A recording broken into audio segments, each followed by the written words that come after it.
well, good morning, all, and thank you so much for joining us this morning for Monsters of New England. We're joined by Michael Girard, who's the founder and writer for Strange New England, a field guide to New England's legends, folklore, curious history, and weird destinations. And we're here for his popular presentation entitled Monsters of New England. Pull up a log and listen to outdoor explorer Michael Girard as he shares stories of some of New England's most interesting monsters. While on historic adventures of rediscovery, Michael has uncovered some historic tales of strange creatures, fiends, sinister brutes that most people have never heard of. So sit back and enjoy a bit of strange New England history that you never learned in school. And again, I want to thank the Friends of the Tewksbury Library for being the primary sponsor for today's program. And I also want to thank the libraries who partnered with Tewksbury for this event, which include Boxford, Clinton, Dracut, Lowell, Norwood, Raleigh, Stoughton, and also Hudson, New Hampshire. So all those who are with us live and those that will watch on demand, let's give a big virtual round of applause to Michael for joining us here this morning. And Michael, you can take it away. Thanks so much. Hi, everyone. I'd like to thank everyone for attending and welcome to Where Monsters Dwell. My name is Mike Girard. Now, in the years that the earliest European settlers had come to the New World, New England was very fertile soil for the strangest, the darkest, and the scariest of monsters to be born. Our history is riddled with tales of ghouls and specters and beasts of all sorts. And that's what I'm going to share with you tonight. I'm going to share with you 3 different stories that I dug up in the archives. One is about a monster that needed to eat humans.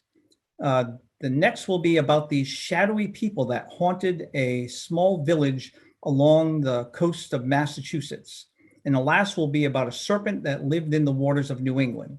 Before I get started, I just like to tell you a little bit about myself. I'm an explorer and adventurer, and I've been exploring for about 30 years. And in that time, I found some incredible history of about long forgotten history, and also connected to long lost locations, lost in the mountains, the valleys, and the mountains, valleys, and forests of the Northeast and other areas in the world. Now, when people hear these stories, often they ask me, like, how do you come up with them? And well, when I'm doing this research to hunt down these places, what ends up happening is I stumble onto stories that are not connected. Bits of history are not connected to what I'm researching. And I put them in a little collection I like to call Strange History. And I share them with my friends and family and the general public. All right, hold on. I think my presentation has been delaying, so I'm going to pull it up here. There we go. All right. And most people, when they hear these strange tales that I dig up, they often think of them as being just folklore. Now, I want to share the context with you about what folklore really is. Folklore isn't just fanciful tales about things to scare people or entertain them. Folklore is a way for a culture to express ideas and experiences as best they can, but it's being filtered by the traditions, beliefs, and superstitions. So think of it as them looking through the lens of their cultural understanding to describe these events that have happened around them. So a lot of folklore has truth that backs them up, some more than others. I will tell you that the ones I'm going to share tonight, there is much documentation on them, pretty solid. Where the truth ends, though, and fiction and embellishments begin, I'll leave that to you to decide. What I want to ask you to do, though, is I want you to suspend disbelief for tonight, or I should say this morning. And just like Cotton Mather said in his book, The Wonders of the Invisible World, he published in 1693, these themes I sing are marvelous yet true. Cotton Mather was interviewing people who had encounters with creatures from the invisible world, beasts and devils and demons of sorts. And both the people he interviewed and Cotton Mather himself believed they were real. I want you to put yourself in their place, so maybe you might understand how they must have felt when these events took place. All right, the first one I'd like to tell you about is a Wendigo. Now, a Wendigo is a scary creature. Now, I want you to pretend that you're a explorer in the early history of New England, and you're walking home after a long day of hunting, and you're alone, and the sun is setting. As the sun sets, you start to feel a bit uncomfortable. Wait, hold on for a second. All right, so hey Mike, can I stop you for a second? Yes. And this is completely up to you. So right now, the screen is about 80% your face and 20% your PowerPoint presentation. Oh, really? I was wondering if you could flip that so that maybe the PowerPoint presentation is 80% and your face is 20%. All right, let me try that. I don't want to mess you up, though. Maybe I'm going to break it. I'm not. Oh, no, hold on. How's that? Does that work out? That's better. Yep. All right, sorry about that. All right, so as I was saying, so imagine you're walking home. You're following a path that you followed many, many times before, and you're far, far from home. But tonight something feels very different. Something feels wrong. Now, as you are walking down the trail, you suddenly hear a sound, maybe like a crackling of the twigs on the forest floor, or maybe a rustling of the brush in the distance. You stop to see exactly what it is, and you see nothing but the clusters of trees that vanish into the shadows. Well, you continue on your journey, and you start to notice, though, that your pace is picked up a bit, and you start to feel more and more anxious. You start to try to assure yourself that that sound that you heard was just some harmless forest creature that you startled while you're walking down the path. But you can't escape thinking to yourself more and more, what kind of animal would be out this time of night? Well, you continue on your journey. And a little while later, when you're looking ahead, you see that there beside the trail is a large silhouette, far larger than you, and it seems to be waiting there for you. So you halt immediately and you strain to see exactly what this could be. And then the clouds in the sky suddenly start to move away, and the moon reveals that it's just a boulder, just one that you've passed by many times before. You kind of laugh at yourself, and you think, oh, geez, I've seen this before, no worries, and you continue on your journey. Eventually, you come to a point where you start to feel incredibly anxious. You notice your pace is increasing. You notice that anxious feeling is growing. You're getting the sensation that someone or something is following you. Well, with your weapon grasped in one hand, you hurriedly go down the trail to get home. Well, eventually you start noticing all the surroundings are familiar. You know you're close to home. You start to sigh in relief. You're thinking, I'll be safely within my home, within the walls of my home. When suddenly a horrible creature, an eldritch horror, jumps from the darkness. Something like you've never seen before. It stands on its hind legs like a person, but it looks more like some kind of horrible forest beast. But not just an ordinary one from the darkest corners of your imagination. Some call it the Snow Walker, a dark specter or evil spirit that haunts the forest of New England. Well, the Algonquins call it a Wendigo. It loosely translates to the evil that consumes mankind. Now, if you're not sure who the Algonquins are a group of Native American tribes that have common connections, and they're mostly found on the East Coast of America and mostly found in New England and Canada. Now, according to the Algonquins, the Wendigo is a cannibalistic monster that lives in New England, and it stalks human flesh. It needs to eat it. It's said that when night falls on the areas that it lives within, that it will find its prey, and this cunning beast will slowly stalk the prey, building up fear inside of it until when they finally pounce on him and consume their victim, they can taste it. Now, it wasn't only the Algonquins who were afraid of the Wendigo. It also was early settlers. There was not an explorer, a hunter, or a fur trapper who would push after nightfall for fear of seeing the Wendigo face to face. Now, according to Native American history, the Wendigo is a cannibalistic monster. And once it was a great warrior, though. And this great warrior had protected his tribe for many, many decades. But unfortunately, he had finally come face to face with an enemy he could not defeat. So fearing for his tribe, what he did was he asked for the power to be able to defeat this enemy.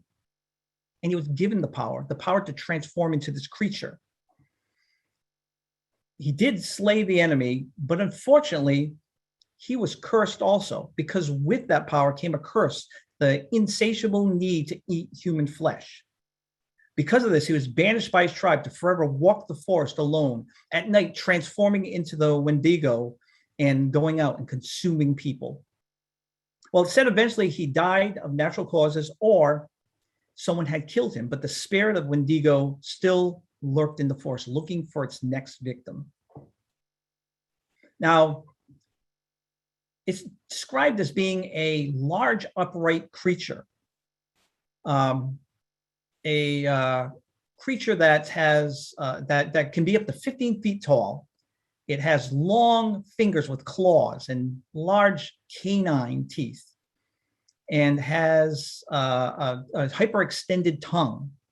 It says it looks very gaunt and emaciated, and it has a grayish skin and possesses this deathly odor.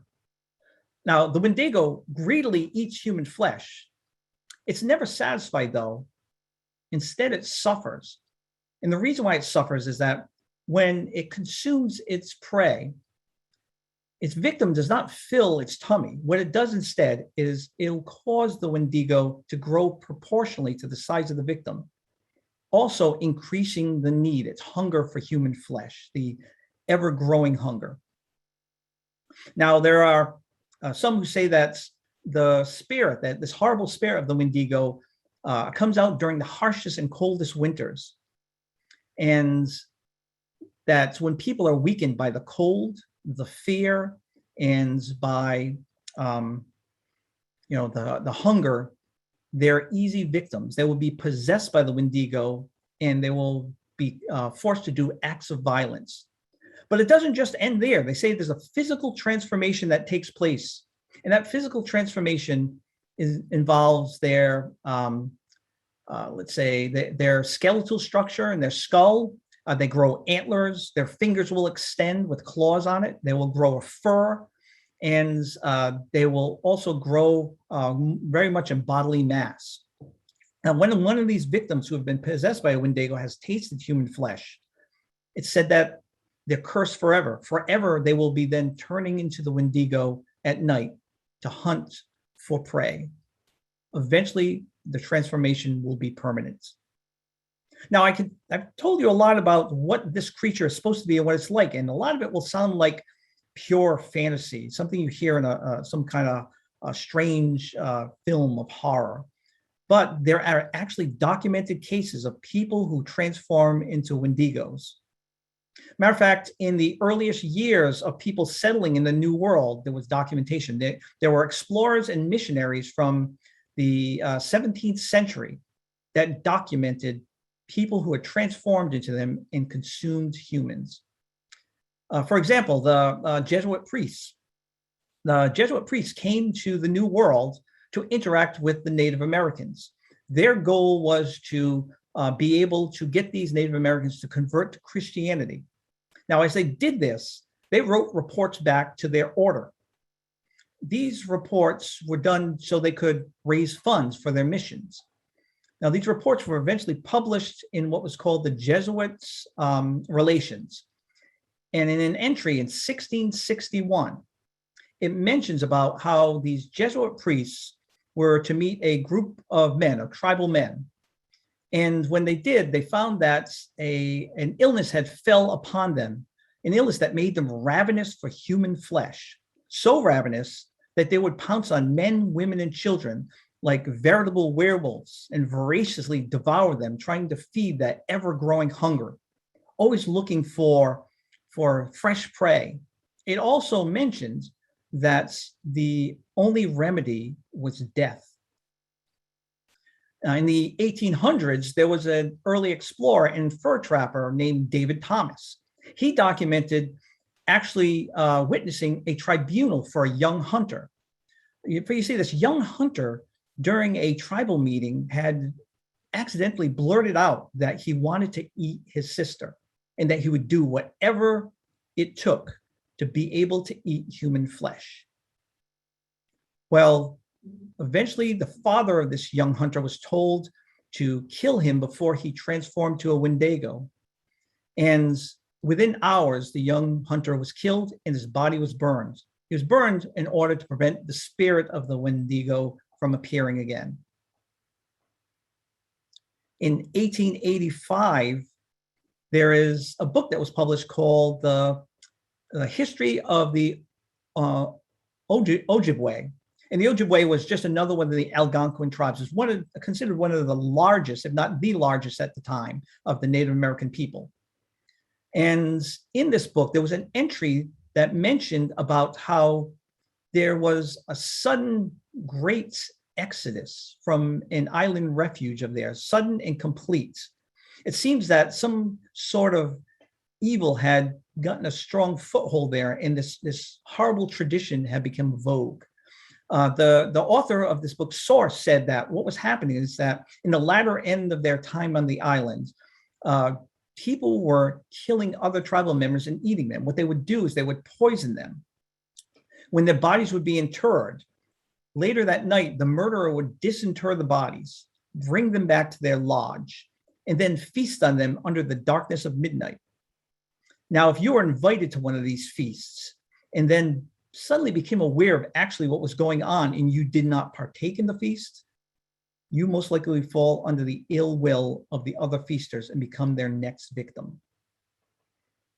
Now, in my opinion, probably the most significant record I found concerning them, the Wendigos, was one that mentioned about a man named Swift Runner. Swift Runner was a fur trapper, and he admitted that he became one. He also, for years previous to that, had told his tribal members about how he had many encounters with the Wendigo, and it was trying to tempt him into becoming one. Well, in the spring of 1887, Swift Runner, his wife, and his 7 children went 60 miles north of where they lived. They were going to his new winter fur trapping grounds.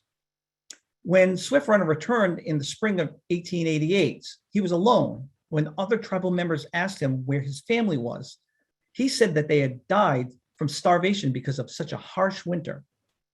Well, one thing that made them very suspicious is that they noticed that Swift Runner looked completely healthy, no signs of malnutrition whatsoever. Well, the parents of his wife reported this to the police. The police began investigating this. They even went to Swift Runner's winter fur trapping grounds, where they found signs of cannibalism. When they returned, they arrested him, and during his trial, Swift Runner admitted to becoming a Wendigo and also eating his family. He said that what started to happen is as he would be returning at night to his winter campground, he would hear the cries of the animals that were trapped in his traps, and they would repeat over and over in his head all night long. He couldn't make them stop. And then he began to hear the voice of the Windago once again, trying to tempt him into becoming one. And this time he couldn't resist. This is the only known documentation of a case where someone admitted to be transforming into a Wendigo and consuming his family. Now, the last one I want to mention is the only one that I found close to modern times. The closest I could find was in 1907. And it was involved a man named Jack Fiddler. Jack Fiddler was a leader and shaman for his tribe from the Algonquins. He was well known. He was considered a great shaman, and his greatest power was to defeat the lethal Windigo. Now, it was said that what Jack was doing is he was killing off some Wendigos that were coming from enemy tribes. It was said that other shamans were transforming people into them and sending them to his tribe. Also, there were members of his own tribe who were bringing family members they were worried were about to transform, or even people themselves who believed they had or would be transforming to Jack. And Jack, based on traditions and rites of their tribe, would slay them. Well, in 1907, the police found out about what was going on. They had heard his tribe had been killing its members whenever they became sick or feverish. And they had heard that recently Jack and his brother Joseph had killed a young woman who was claimed to have about to transform into one. Well, that woman ended up being Jack's daughter-in-law. When the police came and arrested them, they put them on trial. They both admitted guilt and said they were killing off the beast. As a matter of fact, they claimed to have killed at least 15 Wendigos, one of them being Jack's other brother, Peter. Now, I didn't find any after that close to modern time, but I did find at least some cases that people believe might have been connected to Wendigo. Not a lot of evidence to do that, but I'll mention one. There was one on the Outer Cape that was in the 80s. For decades, people had been talking about having encounters with the large clawed beast. Matter of fact, those encounters would also be connected with finding dead animals that had been attacked by some clawed beast. In 1983, there was a story published in the New York Times about one of the policemen from the Outer Cape who had these 175-pound hogs that had been slaughtered by this clawed beast. Now, no one knows exactly what it was, and there was no people harmed by whatever this thing was, but there were those who believed that it might have been someone just on the edge of becoming a Wendigo. All right, so the next one I'd like to mention about is the Specter Leaguers. Now, in 1692, there was a lot of strange things going on in New England. Matter of fact, the strangest things I know of were going on most likely around Salem. Matter of fact, or I should say Massachusetts itself, and one of them in Salem. One you all know about was the Salem witch trials, and people accusing each other of being witches. Very strange and horrible part of our early history. I believe it was 200 people were accused, 30 people were found guilty, and 19 people were hung, and one man crushed by stone. Very strange and horrible time. But there was another stranger event that happened in Massachusetts that most people don't know about, and it wasn't far north of Salem. It happened at Cape Ann. And it was such a strange and extraordinary event. A famous 19th century poet, John Greenleaf Whittier, wrote about it. He wrote a poem. The poem was titled "The Garrison at Cape Ann." I highly suggest you give it a read. This story involved a man named Ebenezer Babson. Now, Ebenezer Babson was an ordinary settler at the time. He was part of the community. He worked hard, had a wife and children. He was a farmer. Nothing out of the ordinary with his life until the spring of 1892. In that time, one evening, he heard sounds outside his home. He thought they were kind of odd, but really didn't think much of it. He looked out the window and saw nothing peculiar. So he ignored it for the rest of the evening. Well, the next evening, he heard those sounds once again. They were louder. Now he started to recognize it sounded like people were running around outside his home. He also heard them whispering to each other, whoever these people were, but he couldn't understand what they were saying to each other. He wasn't sure if it's because they were whispering too softly or if it sounded more like a strange gibberish to him. He looked out his window, and again, he saw nothing. Concerned, he got his gun and he stepped out his door. And right when he did, the sounds stopped. Babson was puzzled by this, so he examined the perimeter of his home to see any signs of someone or something that might have been there, but found nothing at all. Now, this would have been fine if it weren't for the fact that the next evening it happened again. In the evening after that, once again, the same routine. He looked out the window, found nothing, and went outside and found nothing. The sounds would stop. And finally, a third evening, things would change. He was walking home. The sun was setting, beginning to get dark. He was almost home, and as he came down the road, he saw two men standing outside his doorway. He wasn't sure who they could be and was about to yell out to them to ask what they needed. But before he could blurt out a word, the two men suddenly rushed off down the road in the opposite direction. Puzzled by this, he hurried home and asked his wife and children who had been there. They said no one. They had seen no one all day. They had no idea of what he was talking about. Well, Babson became very concerned. For you see, that those noises he heard the evening before that, he started to think that maybe those were the men. So he grabbed his gun and he started to follow them. But when he checked down the road, no one was there. And he thought, maybe they didn't go down the road. Maybe just like the other nights, they went and hid in my cornfield. So he listened and he heard a rustling through the cornfield and began to follow.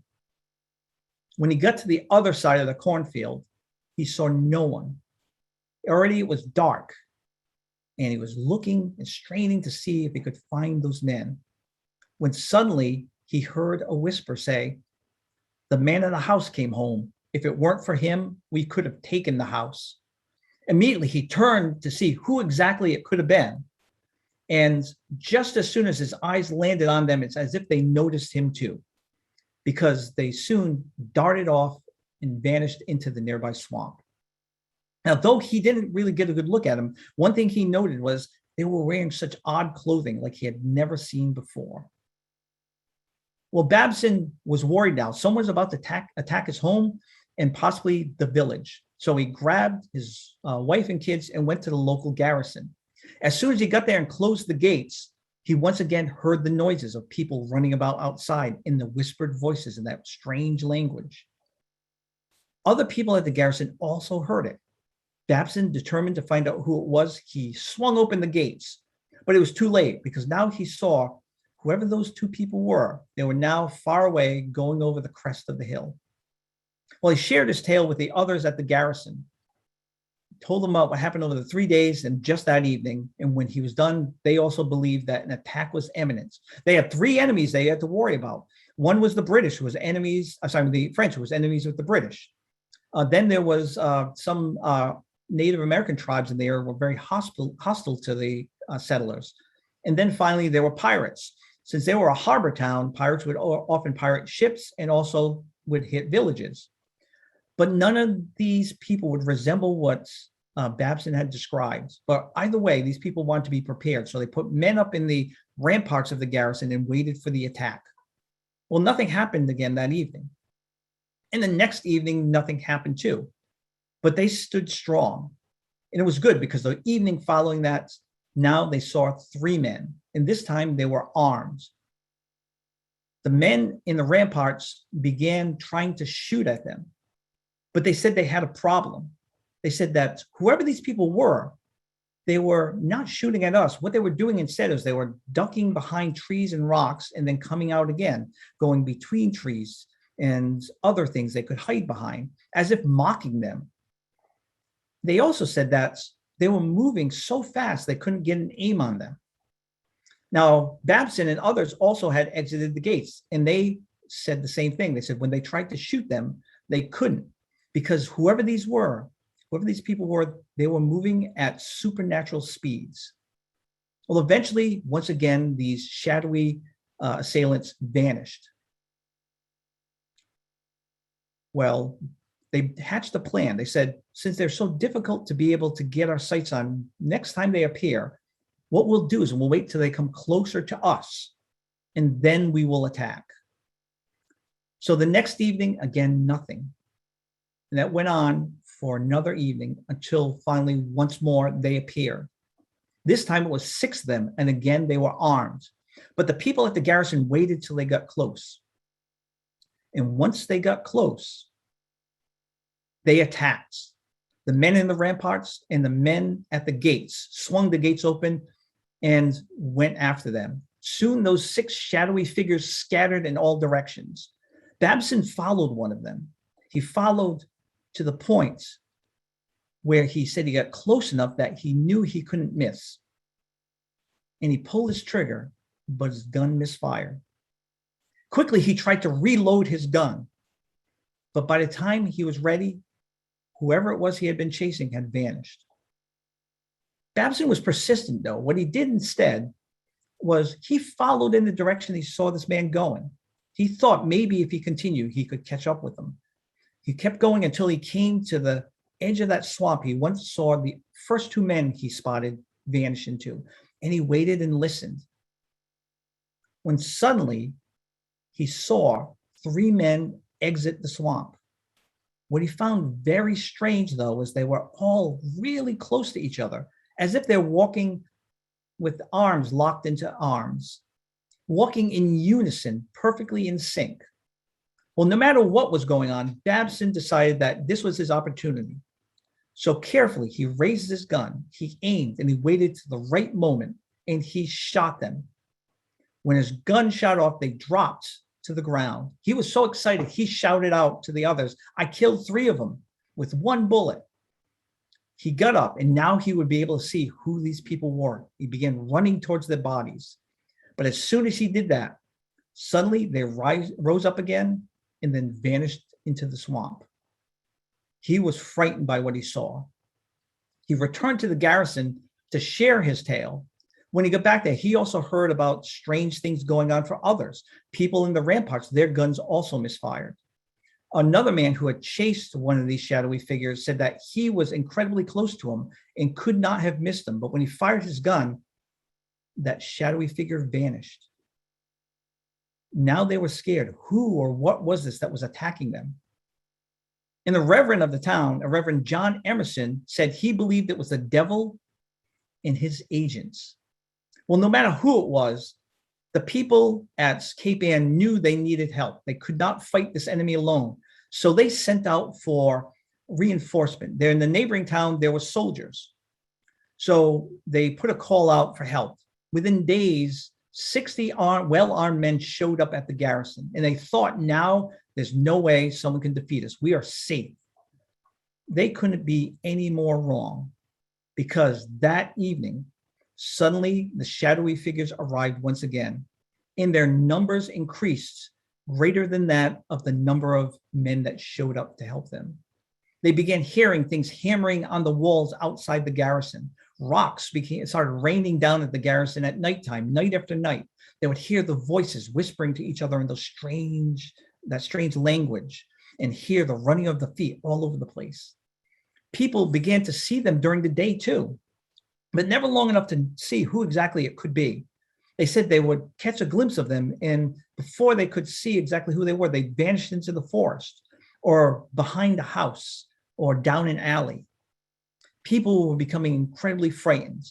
This whole event went on for 3 weeks for the citizens of Cape Ann, until finally they realized there was no way they would win this battle, and they were going to give themselves into their fate. They dropped their weapons. They fell to their knees and asked God to give them mercy, and they waited for the attack to begin. But once they did that, the shadowy figures all vanished. They were never heard from or seen from again. Now, we would never have heard about this tale. Probably would have been lost to history if it weren't for the fact that that reverend I mentioned to you, John Emerson, he actually had written letters to Cotton Mather, the famous theologian in New England, letters explaining about these events that unfolded. And we were fortunate that Cotton Mather had published them in his book, Magna Christi Americana. And not only did he publish about them, he didn't publish in his own words, he published the letters themselves. So if you want to live vicariously through the words of a man who was there when this strange meeting of these shadowy specters took place, I suggest give it a read. It's an interesting part of our history that's probably one of the strangest in the records. All right. So now the last one I want to mention about is, oops, I'm sorry, I forgot to flip my slide there, is the Connecticut River monster. All right. The Connecticut River, I'm not sure if all of you are aware of this, but the Connecticut River is the largest river in New England. It's said to be about 410 miles long, and it meanders through 4 of the 6 New England states. Now, it holds many dark and strange secrets in its depths. One of them is a serpent that has frightened people who had lived along its banks since the earliest colonists had settled there. Now, often it's described as an eel or snake-like serpent over 100 feet long.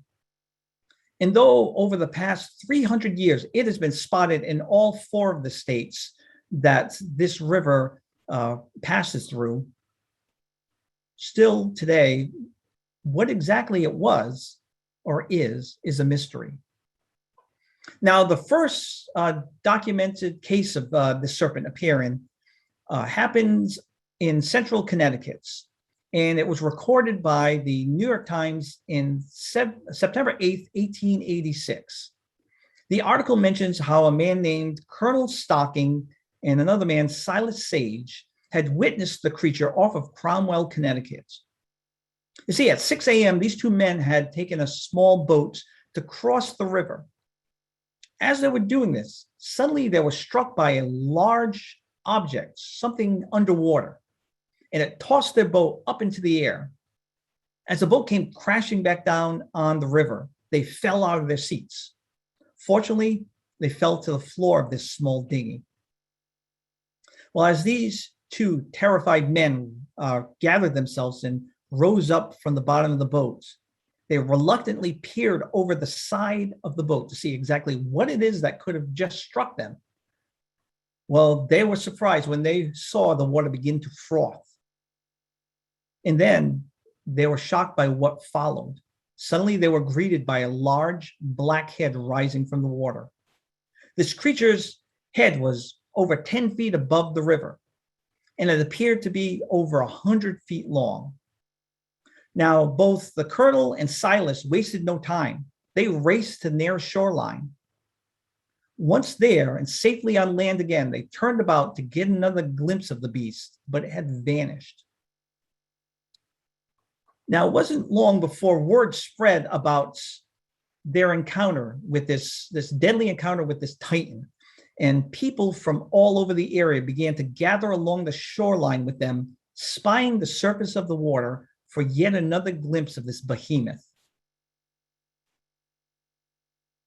Well, the crowd's patience was quickly rewarded because it wasn't long before, once again, the creature's head broke the surface. This creature's head now was towering 15 feet above the water. Those who had doubted the veracity of the Colonel and Silas's tale now stood there in awe as they witnessed this behemoth, this 100-foot-long serpent that both Silas and the Colonel had just recently rubbed shoulders with. Now, for quite a while after that, people who navigated up and down the Connecticut River did so with great caution. They were fearful they would be the next one to spot the creature, and maybe their encounter would not turn out as well as that of the Colonel and Silas. Towns along the river began to organize hunting parties. These hunting parties were sent to patrol the length of the river in hopes of spotting the serpent once again and killing it. Well, as time passed and there were no more sightings, people began to lose interest in the monster. But as people's fears of this creature faded, still the memory of their brief encounter with it still lurked in the back of their minds. Well, this Connecticut River monster was not heard of again until 1894. In 1894, an encounter by an Austin Rice was recorded in the Boston Herald. That stirred up the public's interest so much, it was republished in the May issue of Scientific America and the Sioux Valley News in Iowa. Now, Austin Rice, he was a farmer who lived in East Deerfield, Massachusetts. In the over 50 years that Austin and his wife Clarissa had lived along the banks of the Connecticut River, they never ever experienced or had seen anything out of the ordinary, anything peculiar. Well, in the spring of 1894, that would change. You see, Austin was walking along the banks of the river when suddenly he heard a grunt followed by a splash. I looked out into the river, and there, no more than 25 feet away, I saw a big snake, Austin said. Its head was out of the water, and its body raised some 6 to 7 feet. It was at the neck about the size of an ordinary man's leg at the thigh, and its body about the size of an ordinary stovepipe. Now, Austin continued describing it as black with a white stripe on the underside. He said that it had eyes bigger than that of a horse, and he said that it had a mouth that went across its belly and was about a foot wide. Now, those who are familiar with the earlier sightings of this serpent notice how Austin's description resembled the description of the previous sightings. Now, in over 100 years since then, there have been many other sightings that have happened, but there have been none that were as great of a sighting as that of a close of an encounter as that of Silas Sage and the Colonel, nor as great of a description as that of Austin Rice. Now, in modern times, even though there have been many sightings since 1894, most people are not aware of the terror that these men experience. Those who are aware of it, some believe it was just a hoax. There are others who believe maybe it was a misidentification of some indigenous animals that live within the river. But no matter what it is, it's still a mystery exactly what they saw.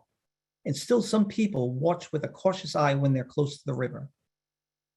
Well, nowadays, those that have a memory of this creature have nicknamed it Connie. There's some who say they believe that it could be lurking in the Hog River Tunnel. If you're not familiar with it, it's a tunnel that goes under Hartford, Connecticut for 2.3 miles to redirect the river. There's others who think that these serpents may have a population of them off the coast of New England.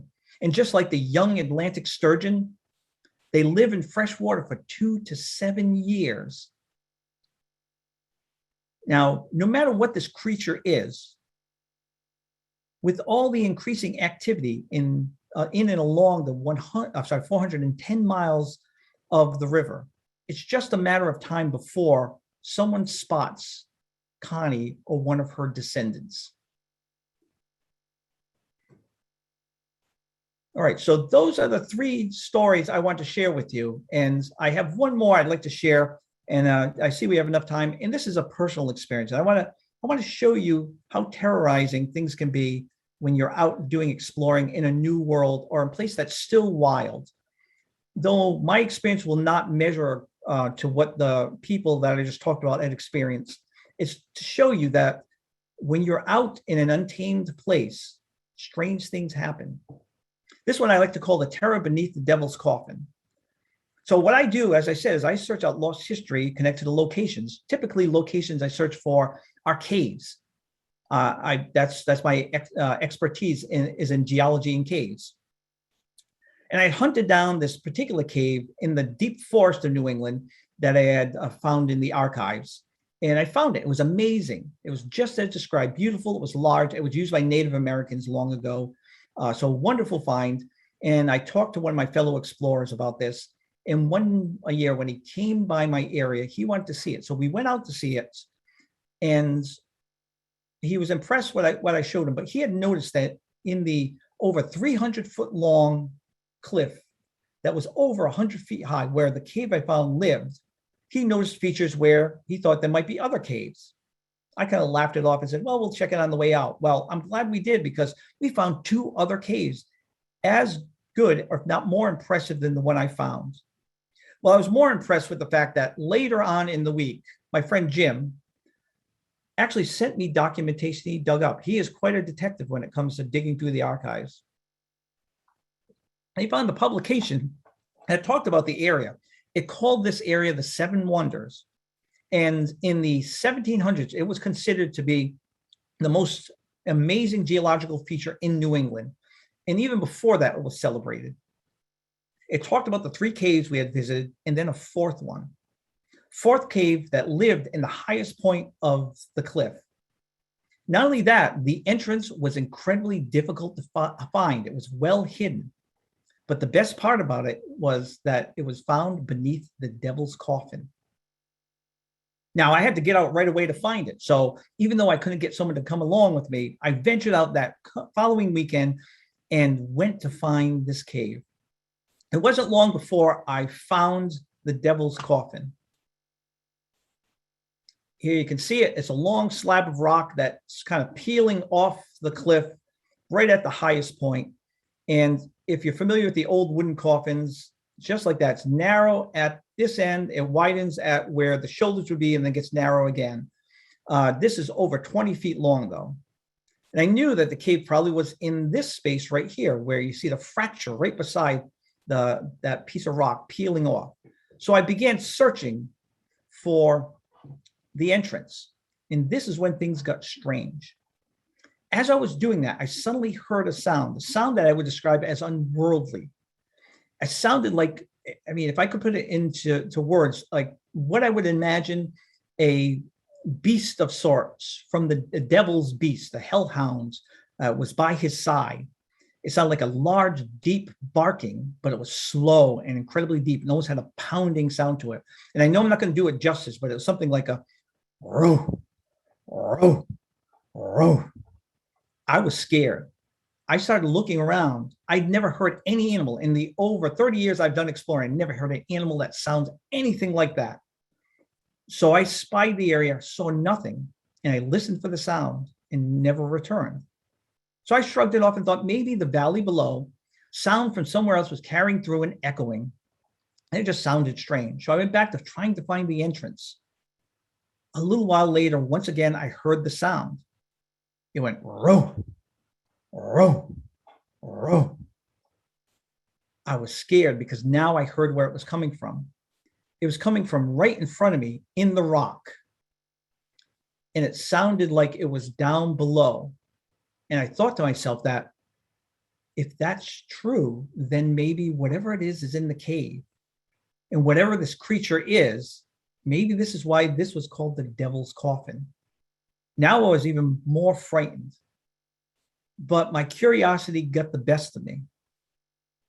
So I began searching once again for the entrance. And I thought to myself, I'll just find the entrance and I'll peek inside and I'll see what it is. And if it's something that's not safe, I'll just leave. So I began searching again. And once again, I heard the sound. Row, row, row. And it didn't end though. It kept going. And I heard it in the rock. And it sounded like it was rising up and rising and rising. And soon I was looking up above the rock itself, waiting to see this creature. And there it appeared, a beast with wings, probably about close to 6 feet or more wide. With on the ends, it looked like fingers. It was black.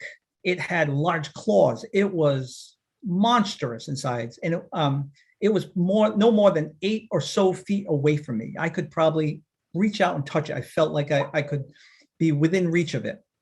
And then I realized exactly what I found. All right, sorry about that. I'm just trying to flip this. There we go. It was a turkey vulture. And then it hit me. I realized what happened because the cave I was trying to find was said to have a window that looked out on the valley below, a natural window. And I thought to myself, that's an adult vulture. So either it's feeding its fledglings or there's something dead in the cave. When I looked up further in the sky, I saw 5 more circling around. So I realized there was something in the cave they were feeding on. And as they would fly into the cave, the pounding of their large wings. And if you've never heard how it sounds when the animal with such large wings, because the wings are almost 6 feet or so long. When they do it, it sounds loud. It's when you're close to them. And that pounding sound was focused into the cave, up through a natural chimney that was mentioned to be in the cave, out through a crack that I was near. So that's why it sounded so strange. So since I knew they were just feeding, I decided I would still find the entrance of the cave and go in, because they'll keep away from you. If I thought it was fledglings, I would keep away. I want everyone to know they are federally protected animals. You leave them alone if they're nesting somewhere. So I did find the entrance. It was hard to find. I had to drop into a pit and then go down a passage that went about 15 to 20 feet. And eventually I found myself in the cave.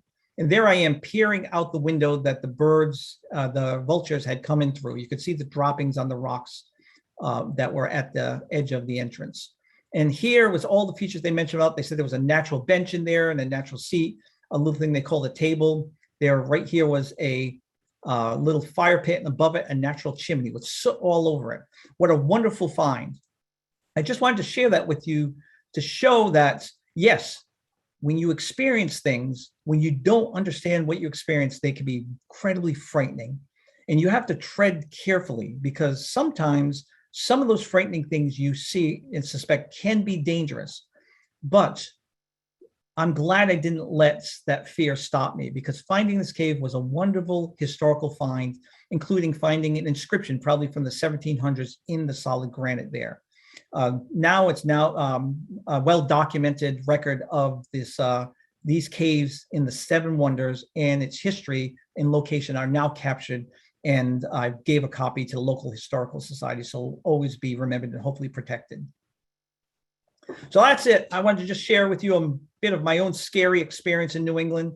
If you're interested in some interesting New England stories, you can go to either my website, strange-new-england.com, or neexplorers.org. Both of them have virtually the same things. The NE Explorer stuff is more of my more research-oriented with caves and mines. I send ROVs into long forgotten colonial mines. I partner with another explorer to do this. Strange New England has more often has most of my lore and legends and so on that I dig up as I'm doing my research for the historical things like mines and so on. If any of you would like suggestions of places maybe you can visit, I do know some that you can visit. I cannot give the location of everywhere I go to. Some of them are on private property. Some need to be protected because they are archaeologically or geologically significant. So be aware of that. And I want to apologize for not being able to do that, but it's just for the safety, sometimes even of you, why I won't give you the location, because some of them you need to know the skills. I have those skills to explore some of the places I go to. But I'm more than willing to help you out. So just send me an email from either of those sites if you want some help to get into any of the sites I've been to. With that said, I welcome any questions that anyone might have concerning monsters and things in New England. So, Mike, we have a few. Heidi says that she never knew about the Connecticut River monster, so she thanks you for that. Yep. Jamie asks, what did the inscription in the granite say? Unfortunately, the inscription in the granite was very simple. All it was is initials, GN, which I understand why, because that's a very hard granite there.